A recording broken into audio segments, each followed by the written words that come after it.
Hello, ladies and gentlemen, and welcome to the REC podcast, brought to you by the REC Toycast. I'm your host, Roman Chavez, and with me, as always, Erik Icarus. Eric. Yeah. I want our listeners to know some stuff about us today. Oh, yeah? Like what? It sounds like we're coming out to our parents, but that's not the case. That's not the case. I think at one point they thought we were going to. Yeah. When you've been friends with somebody for too long, people talk. They do talk. Hens talk. No, I want to talk about collecting. Yes. This podcast is very hobby driven. Oh yeah. It does blossom out of our love for just basic comic books. For sure. From our youth, and since you and I have known each other since 1992, it's interesting to. I would like the audience to kind of know a little bit of our background into the foyer of this genre. Yeah, for sure, man. Definitely. So, what got you into comics? Well, as you know, my father, Papa Dennis, he was a huge comic book collector. Yeah. Huge. So I've been around it my whole life, dude. Like, legit, one of my first memories is that Mike Zeck comic where Captain America and Wolverine are fighting. Yeah. I don't know the number, but it's where Wolverine's slashing at Cap's shield. Yeah. And that is one of my first vivid memories, is that comic. Such an amazing, iconic image. Yeah, and it's a Captain America annual, but I don't remember what number. No, but it's close enough, man. Yeah, it might be 10. I can't remember. But yeah. Sorry. No, you're correct. No, I thought you might know. Yeah, I'm getting old, man. I'm starting to forget the numbers. Like I know the issues. I could tell you the cover without the number, but and you know the artist. Like, the numbers aren't really holding true as much. Oh as they used to. But I digress. Oh, for sure. Oh, then another thing was, right around this time, like Toy Biz started putting out X-Men action figures, and I guess Marvel superhero action figures. And again, one of my first memories was my dad getting that first wave of Toy Biz action figures. Yeah. X-Men. It was Wolverine, Nightcrawler, Colossus, Cyclops, Storm, Juggernaut, Apocalypse, and Magneto. Woo! That is the original. Yeah. X-Men with the I can't remember. It's not a J-hook box. Oh, it's a punch. It's a punch hole. It was the punch hole. It's a punch hole wave. Sorry, go ahead. And I remember going to Toys R Us, and this is actually a funny story. I'm really excited. Like, I'm going to Toys R Us with my dad. This is great. And then I don't know exactly what we're doing, and he grabs all these action figures, puts them in the cart, and I'm like getting really excited. And we get in the car. And I'm like, oh my god, when do we get to open this? Oh no, we're not opening these. Oh man.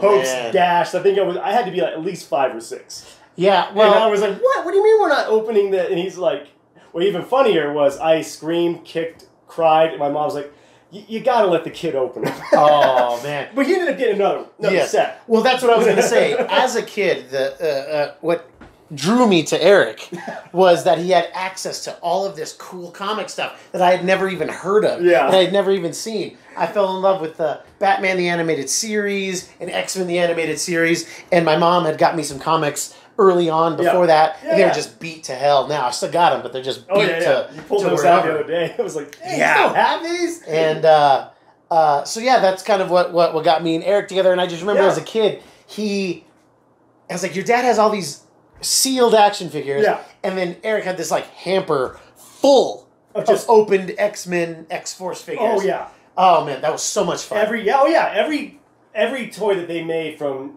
89 to probably 94, I had.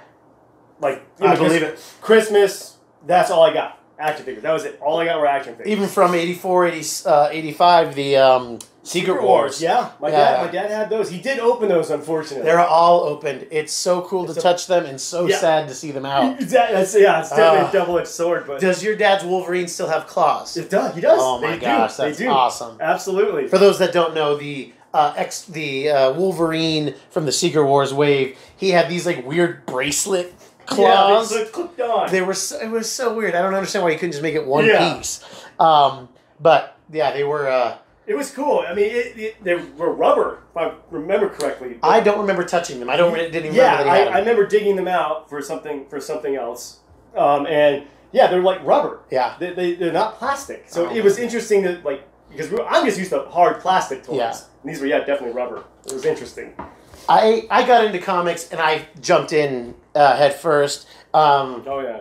that's what kindled our friendship. Yeah. And I got to learn so much. But I just kept on it. Like I dipped out for a while from like high school, probably like 8th grade through like junior year or senior year of high school. Yeah, then we moved in together. And and I just I found it again. You and my dad started hanging out. Yeah. And then I don't know what book it was, but he gave you a specific book, and you were like, oh, I'm back in the comics. He gave me Marvel Universe: The End. Was that? Oh, yeah, Thanos story. That's right. Galactus. Yeah. Infinity Gems related. That was the comic that got me back into comics in general. Yeah. It was so much fun. It was so interesting. It was just enough of, because Jim Starlin did draw it, and I believe he wrote it as well. Oh. So it had that good 90s feel when I was a kid. Yeah. And then it had some modern things that I was like, I didn't know Galactus had a face under that helmet. I didn't know that Thanos could take a shot at Galactus without the gauntlet. Right. So it was, and then it's a good book. Yeah, hands down. It's like I came up, I was in quicksand when I was a kid, trying to get out of the comics hole to be cool, and then I got close, and then Marvel Universe: The End happened, and it was so good, and I've been back, pulled him back, strong since then. Oh yeah. The leaving the toys in the box wasn't ever really hard for me. Even as a young kid, I still have almost all of the toys I had when I was a kid, still in their packaging. Definitely. Oh, yeah. We'll have to do a video of that one of these days for the REC Toy Cast. For sure. On YouTube. Oh, yeah. Right? The retro cast. Yeah, we'll have to do a retro. There you go. Yeah. But yeah, I love comics. It's such a great medium. Yeah, man. You get to see all of these different people's takes on characters that have been around for now, some of them 80 years. Long time. Marvel is celebrating its 80th year this year. Really? Yes. Did not know that. Yep. Wow. They're trying to make a big deal out of it. Okay. Cool, man. Yeah, we're starting to see some retro style action figures and stuff like that. See those, man. So yeah, they're hard in the paint for their 80th anniversary. Well, that's pretty crazy, but wow. Huh. So, but you don't actually collect comic books or action figures. I don't. Or anything. No. I live vicariously through you and my dad. So I don't need to do it. Yeah. Could you imagine if we had 3 separate collections? That would be pretty insane. Be absolutely ridiculous. On a side note, like this is 15 years ago when these legends started coming out, right? Roughly. 15. Yeah, probably 2001 or 2. Yeah. Roman had just got back into collecting, and this, the internet was around. But it wasn't around. It wasn't in your pocket. No. So I like that. It wasn't in your pocket. Yeah. So Roman would get tips from this comic book store he worked at, and he'd come home from work and be like, "Hey man, you want to go on a hunt?" I'm like, "What?" He's like, "We're gonna go to every Walmart in the city, and we're gonna look for these." And I'm like, "Yeah, let's go." And we legit would leave at 11, 12 at night, hit 7, 8 Walmarts, just looking for Marvel Legends to the wee hours of the morning. Oh yeah. Then we'd eat at like Village Inn or Denny's, go home and crash. Some of the best times of my life, like no joke, dude. It's a young man's game. It was quite tough. It was nice because you get there at the right time and they're just opening the boxes. Oh yeah. And these employees didn't know what it was. No. They would be like, "Oh, you need this," and they would just give it to you. Yeah, well, it's like I'm gonna buy it. Like, why not give it to me? But now that I feel like more so, the employees are collectors now, and they're like, "Oh yeah, this is mine." It's hard. It's hard sometimes, but that's definitely for another show. Oh, yeah. But anyway, again, I was a little side thing. I just thought that was so much fun, man. That was a lot of fun doing that. Well, thanks for riding with me and riding with me still. Oh, yeah, that's right, man. And yes, guys, I am taken. Sorry. I know the story that Eric put out there really made me very appealing, but sadly, there's a Mrs. Chavez, all right? She's great. She's awesome. She's the best. So what are you into now? Oh, I'm a vinyl collector, avid vinyl collector. Okay. Well, growing up, like, I was into comics. Mm-hmm. You knew that. I'm hardcore. Then Roman could probably tell this. As soon as 6th, 7th grade hit, my look changed. Yeah. You could tell I started listening to punk music or just rock and roll. So he was getting hair where there was no hair before, started to look at girls in a different light. They weren't looking at me back. No. You had to get rid of them comics, bro. Get rid of them comics. But yeah, I've been a huge music fan. I know everyone's a fan of music, quote unquote, but I am like diehard music snob. Eric's annoying about it. I know. He's annoying about being a music fan. So I replaced action figures and comics with CDs. Yeah. In my like youth. So I had it was to like 500 CDs at one point. It was crazy. It was insanity. Do you guys remember those like those like rotating towers that you could put your CD, your jewel case in? I don't understand how you can have so many CDs. I know. Do you still have the CDs somewhere? I do. I think that CDs are going to be... Do you think CDs are going to be a collector's item down the road? See, the thing with that, I don't think they will be. Okay. The thing with those was they were mass produced. Yeah. And there's no real kitsch to them. Yeah. Like there's not like with vinyl, there's like almost a ritual to vinyl. You take it out of the sleeve. You have to clean it first. You put it down. You make sure the needle hits the right groove. Mm-hmm. The artwork is more grand. It's on a bigger scale, so you're able to hold this, appreciate the artwork. The detail is a little more magnified on the jacket, on the vinyl jacket. And CDs, it's just compressed. Yeah. Not just the artwork, but the sound on the CD is straight up compressed because they have to get all that info onto this plastic disc. Yeah. So I have played CDs and vinyl to people, and like, oh yeah, I hear a difference. I definitely hear it. You're going to get more of a saturated lower end on the vinyl. So that's what got me back or just collecting vinyl initially was I like the sound of it. I say it sounds way better. And again, the artwork, like you are going to be getting different artwork with vinyl. Like CDs, it's like almost just like this tiny little sleeve. You're like, oh yeah, here you go, it's a piece of crap. But I feel like when they put out vinyl 30, 40 years ago, they put so much work into it. Yeah. And yeah. Do they do like I remember there was a time towards the like late 90s, early 2000s where they would do like hidden messages in the CDs, like even at different angles you could see like different things on different albums. Yeah, I mean Tool was probably hardcore with that. Yeah, definitely. Totally. Do vinyls do stuff like that too? Do they do like is there a book inside of a vinyl? I don't know much about vinyls. Honestly, like I feel like Kiss would probably be like the ones that did that a lot. Pink Floyd. Okay. They would definitely hide little obscure things in their vinyl. You know that old saying, like this even ties back into comic books. Like I guess Kiss had a comic book through Marvel at one time, and they actually for the first batch of comics they all pricked their fingers and put blood into the ink or whatever. So that's pretty awesome. I don't own that. I kind of want to. Yeah, I kind of want to. I think it's neat. I'm gonna ask my dad because my dad. I bet you he's got it. He's got to have it. He's got to have it because my dad is a huge Kiss fan, and it's funny. Getting into vinyl, I inherited my dad's vinyl collection, and this was a good head start, man. Yeah, I got so many first pressing Beatles, Zeppelin, Pink Floyd, like Black Sabbath. I was like, okay, this is a good start. Yeah, and then of course I got his Kiss records, which I like Destroyer. Yeah, oh yeah. Well, who doesn't like Destroyer? But that's about it, man. The only reason to have them if you don't like Kiss is because everyone is cool looking. Yeah, oh, for sure. All the jackets are cool. Oh, yeah, they're amazing. Again, I guess it comes from them being comic book fans, putting so much work into their artwork on the vinyl. But yeah, so I've got a lot of pretty expensive Kiss records because my dad has all these original first pressing Kiss records with the Kiss Army registration in there. Yeah. The extra posters they give you, the 3D glasses. Yeah. So yeah, dude, I had someone try to get one off me for $100. Like, dude, no, $5. Yeah. Because they're in great shape. Yeah. My dad took good care of his vinyl. So. You're going to sell the vinyls your dad gave you? Yeah. For shame. Oh, I was like, I couldn't do it. I think if he was going to give me $5, my dad would probably, yeah, that's fine. That's true. He would. He would probably want me to get that so I could probably get something I would appreciate a little bit more. I mean, I'm never going to get rid of Love Gun or Destroyer. Yeah. Because the Love Gun actually came with a little gun. Yeah. I don't know if they're trying to be funny. But yeah, it's interesting that all these little tidbits that these old school vinyl would come with, Yeah. Because new vinyl, it's not that crazy because now it's back in, baby. It is, man. It's huge. It's everywhere. I see record players at Target, Walmart. Yeah. Like you have a vinyl section, and I walk past it, and I'm like, yeah, okay. I've never listened to a vinyl record. I know.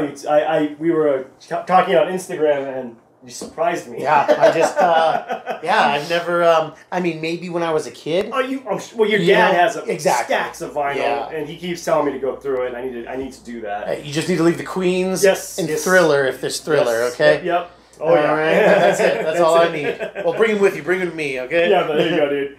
Well, yeah, it's funny. Your dad gave you records. My dad's going to give you records. Yeah. And your dad gives me comics. That's strange, too. Yeah. Because your dad was a musician. Yeah.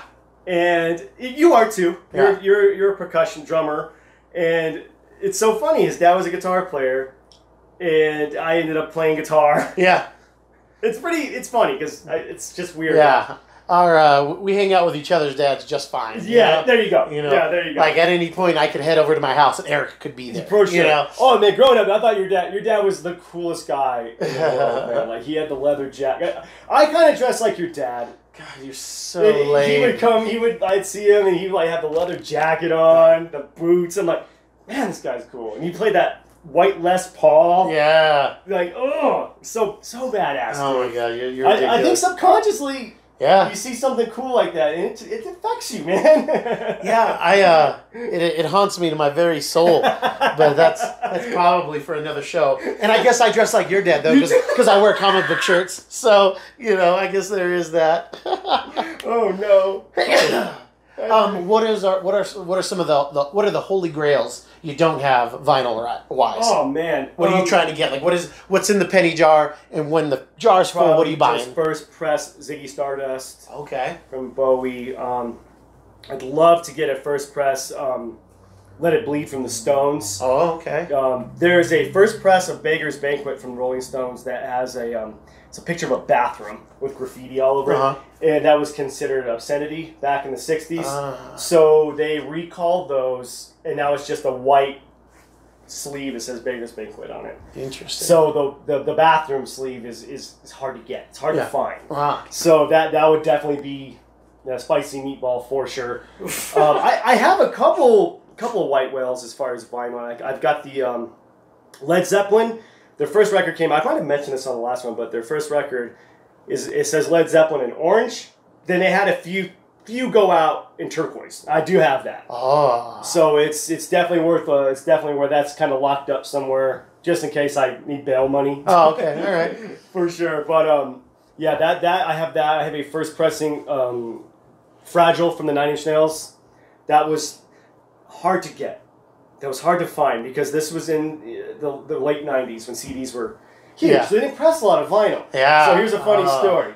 I go to a local record store here, and I know them all pretty well, and they know what I like. So he calls me and says, "Hey man, I got the Fragile on vinyl. Come down here and we'll talk." Oh man. Talk about it. I get him down to $200, which is pretty good because at the time this is probably going for $300 to $400, maybe $500. Okay. So give it to him. I'm so happy. A week later, they re-released the Fragile on vinyl, drops it down to $100. Oh my! So the first pressing's not even worth that much anymore. Oh my God! And this is what plays into it. When they re-release vinyl, it drops the price of the first pressing quite a bit. Unless there's a defect or alternate cover to it. Okay. That's what retains the value. But like again, if it's like, we're gonna re-release the same thing. Yeah.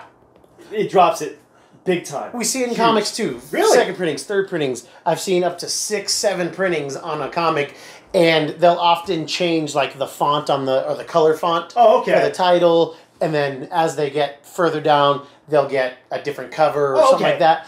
So it kind of creates a different market for a different book, like it's the same book but the cover's different, so people want this one or something like that. And I hunt them down a lot, man, and I whiff a lot, and then sometimes I buy because just because the second printing doesn't mean it's going to be rare. Sure. Just because the third printing doesn't mean it's going to be rare. And Marvel, DC, all these guys, they'll keep going to printings if people are buying them. What was like one that probably got 6, 7 printings? Spider-Man, Deadpool. Oh, God, really? Yeah, they had their own series for 50 issues. A lot of it was super fun. Okay. But issue 1 got reprinted at least 5 times, but I want to say 6 or 7. I do. Okay. Yeah. And are those worth money? Yeah, like first printing #1 can be like a $30 to $40 book at times, and then like the 5th printing is a completely new cover, but it was like the last or first page of the book, but made the cover. Oh, okay. But it gives it like something different. Yeah, totally. And then down the last 2 printings that I got, one was all black and it was a Spider-Man Deadpool symbol, and then the final one that I bought, it was all white with a Spider-Man Deadpool symbol. So those are cool. That's cool. Those are cool too, because if you want to take that to a con and have somebody autograph like the black with the silver Sharpie, or do a little sketch with the silver, like that's a cool, because it's just basically a blank canvas, except it had the emblem in the middle. Oh, okay. Yeah, it would have been a really, really cool way to do that. Definitely. Oh my god, that is pretty awesome. What are some other white whales? Honestly, dude, any first press Beatles stuff is going to be a lot of money. Man. Yeah. I'm lucky I have the White Album first press. I have Abbey Road first press, which are the classic records. The one I was wanting forever, because the Velvet Underground is one of my favorite bands. Mm-hmm. I wanted the Nico, Velvet Underground featuring Nico vinyl. For the first pressing of that was everyone knows the iconic banana cover. If anybody doesn't know, the cover of this album is a banana. Yeah. It's white. It's Andy Warhol did the art for it. And the first pressing of this record is you could peel off the banana, the yellow part, and it would be like, the inside of the banana, but it would be pink, so it kind of looked like pretty phallic. Oh, okay. That's what they're getting at. So that was the one I wanted for a very long time. I managed to find one, but some of the banana was peeled off. So it made it look a little kind of worse because he just peeled off like the top part of it. Yeah. Oh, so it totally looks like a fat. Okay, that's cool. That's cool. But it wasn't much. It was just maybe like a quarter of an inch of it. They just peeled off. So this guy didn't know what he had. Oh no. And I felt kind of bad. I was like, "Hey man, I'll give you like $30 for this, dude." And he's like, "Oh yeah, totally." And so he must have not paid much for it either, then.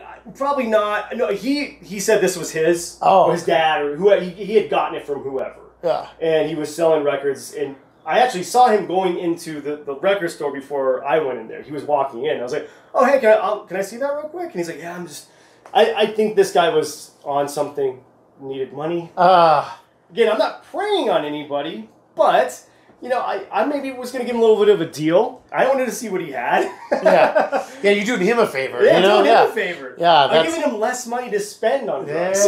Oh man, you know what? I'm a saint. You're a hero. You're a hero. Not all heroes wear capes, guys. Not all heroes wear capes. Eric, doing the Lord's work out here. Jesus, criminy. But yeah, he had it, and I was like, "I'll give you 30." He's like, "Oh, cool, man." He had some other entry. He had, I had a couple ones I would want. He had a couple Bowie records, but I already had them. Yeah. So, I'm not gonna spend money on that. So are records the thing that you mostly collect then these days? Oh yeah, big time. I mean, I collect guitar pedals too, but those are as far as my playing's concerned, it's really I'm not a pedal person, but I like analog pedals. Yeah. Vintage pedals. If anybody is listening to this, I definitely sound like a hipster d-bag. It's got to be vintage, baby. Yeah. Vintage. It's clearly breed time, baby. Breed time.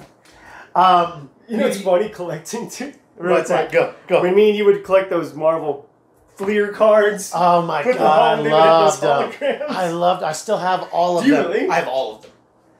I still have all of them from when I was a kid. Oh man, we have a sleepover and go through them. Oh yeah, cool. Seriously, I really do. Watch Kindergarten Cop and Terminator 2. Yeah. Just like the old days. Just like the old days. Or Saturday. Yes, and he'll have AJ over and he'll just be shaking his head like yeah, you gotta enjoy it, man. You gotta enjoy it. Cool, man. Well, you guys know I collect comics. I collect toys. I also collect movie posters. Yes, you do. I love movie posters. I really do stick to the comic book movie posters. I do have some cool, a lot of rare modern movie posters. But I love them. They've got to be the right size, 27 by 40. They've got to be double size. That's pretty standard. Okay. Posters in the 80s were a little bit bigger. Okay. They were sometimes 29 inches by I think 42 or something. So they were kind of big. Yeah, that's huge. I had a Ferris Bueller's Day Off that I got for a friend of the show, Jeff Olson. Hey, and Jeff. I got him one for his birthday. I got a killer deal on it. I spent way more on the framing than I spent on the dang poster. Oh, really? Yeah, dude. Because it was bigger than I thought it should be. Yeah. But it just kind of how they are. Okay. What's your coolest poster? Because I want to tell you what I think your coolest poster Oh, okay. My coolest poster might be Batman Returns. I have Batman Returns poster, teaser poster. Just is that where it's just the bat, the cat, the penguin? No, it's just the emblem. Oh! Yeah, it's just the emblem. And yeah, it's the teaser poster. It's very cool. My old boss gave it to me, so I didn't even have to. Yeah. It was very, very cool. The coolest poster I think you have, and I don't even know if I should say it. Yeah, that's fine. It's the Spider-Man. Oh, yeah. Yeah, I have the Spider-Man, Spider-Man 1, the Tobey Maguire movies. They might not know the history behind it. And the teaser poster for it is actually like close-up of Spider-Man's head, like kind of looking around a building, and the reflection in his eye is the Twin Towers. And after 9/11 happened, they yanked him. They yanked him. They wanted him to be destroyed, sent back.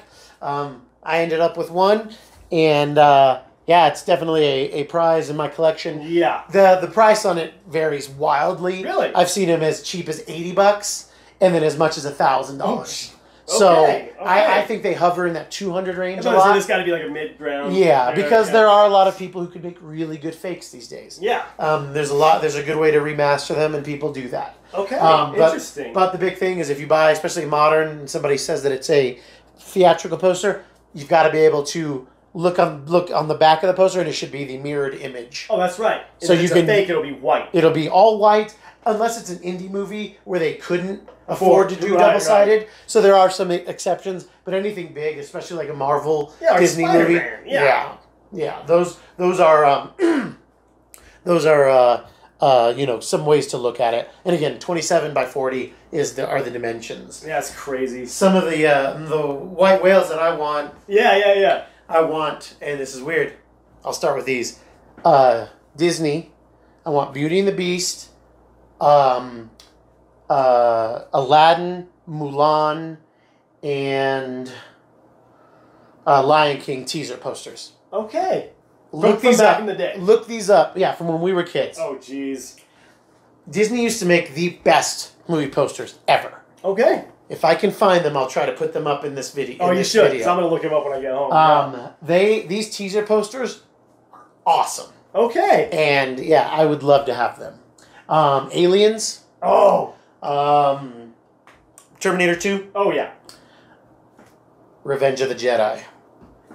Oh. Revenge of the Jedi. Yeah. Yes. They actually, I did not know they released that. There's several hundred known. I've held a couple. Oh, wow. And I should have paid the $250, but the reason I didn't, and I should have, but it was like completely crinkled in one corner. No rips really, but it just looked bad, and I was like, I'll find a better one. I've never even come close.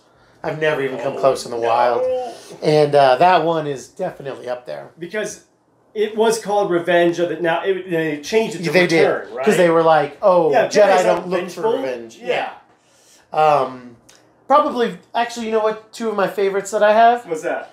The X-Men First Class International posters. What's that? That's the ones with it has James McAvoy, and it's like before he was Professor X, he was Charles, and he's like standing outside of the school, but his reflection in the wake pool is like Xavier in the wheelchair. Oh, okay. And then the Magneto one is before he was Magneto, he was Eric, and it just shows him, and he's like standing outside of Auschwitz.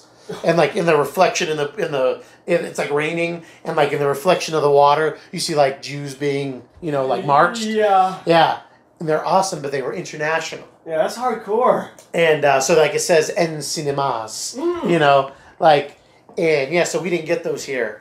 Ooh, Frozen #1. Really? The international poster for that is a thing of beauty. I have a lot of white whales, and I don't spend nearly enough time hunting these posters down. Because I got to get my comic game on. You guys know.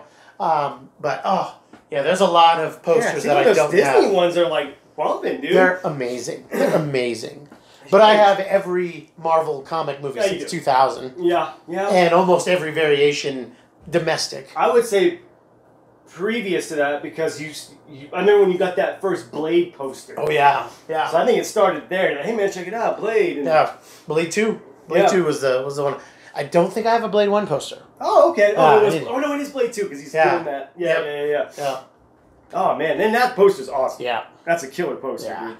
I always wanted, some vintage, of course. I wanted like a Taxi Driver poster. Oh my god, Clockwork right? Orange poster. Dude. Yeah. Those. I'm sure those are mega mucho. Yeah, mucho and they're just super hard to find, and like back then they didn't really print that many. Yeah, right. So because they were like every theater was 2 screens. Yeah, and then you'd have to, and then a lot of times they would make you send them with the movie. Oh, back. So yeah, this little 2-theater house is done running the movie. They're sending it uptown. They need the poster and the film, so they would send them both. Wow. So yeah, so not only is it hard to find them, it's hard to find them in good condition. Right. Oh man. Yeah, because even the Ferris Bueller I have is yellowed on the corners. Yeah. Like it was one that was up in display. So Jeez, yeah, it's dude. it's pretty crazy. I mean, that seems like something I could kind of get into. I remember I almost bought a Donnie Darko poster. Oh yeah. Pretty close. It was pretty awesome, but I didn't want to pay $100. Kind of wish I did now. Yeah.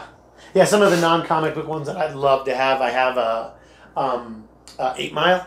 Oh yeah, you do. I have Traffic. Yes. The Virgin Suicides. Oh, that is one of the best. Google that if you're listening. It's dark, kids. It's real dark. But it's so cool. Yeah. That is like artwork. Yeah. That is like, and then I think you have American Beauty.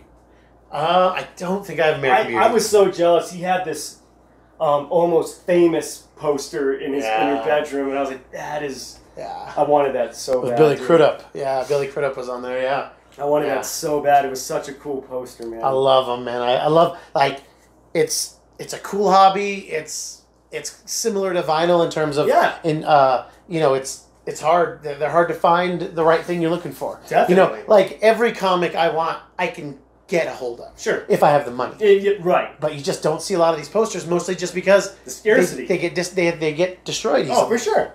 But it's one of those things that I think that once I decide to hang up buying new comics, I'm going to really spend more time getting old posters. Nice, dude. I can see that. I can see that. That's cool, man. Hell yeah. Well, kids, I think that's our show for today. We just want to do a little something to give you a little bit more insight into who your hosts are of the REC podcast. Yeah. We love the hobby. Even though Eric doesn't do comics or toys, he watches movies. He reads comics. I do. He's a trade paperback guy. I could see you later on doing hardcovers. Oh, for sure. I was just thinking that too. Omnibuses, hardcover, trade paperback, whatever. Totally. Because what becomes cool about those is they do other printings of those as well. Different covers, different, a sleeve on it. Yeah. These comic guys, they know how to get you money. Yeah. They know how to get your money. Yeah. If you like what we're doing, please hit that subscribe button. Leave us a comment. Give us a like. Reach out to us on Instagram at REC Podcast. Shoot us a DM if there's something you want to hear us talk about or something that we messed up or whatever. I will say, when we were talking about She-Hulk, I called her Jennifer Carpenter. She's actually Jennifer Walters. I listened to that episode the other day and I was like, oh, I'm so stupid. Eric, did you learn anything today? Yeah, you just reaffirmed that you need to listen to vinyl, man. Yeah. I need to make this happen for you. Yeah. Yeah. We need to have your pops on. That's what I need. That's what I learned. We need to have your pops on. Talk about some old school comic stuff. Yeah, Papa Dennis. I love that, man. We'll get him a little whiskey. We'll get him a cigar. Yeah. We'll set him up real good. We'll set him up real good. Talking. Guys, thank you so much for listening. I have been your host, Roman Chavez. Still Eric Icarus. And we will catch you next time.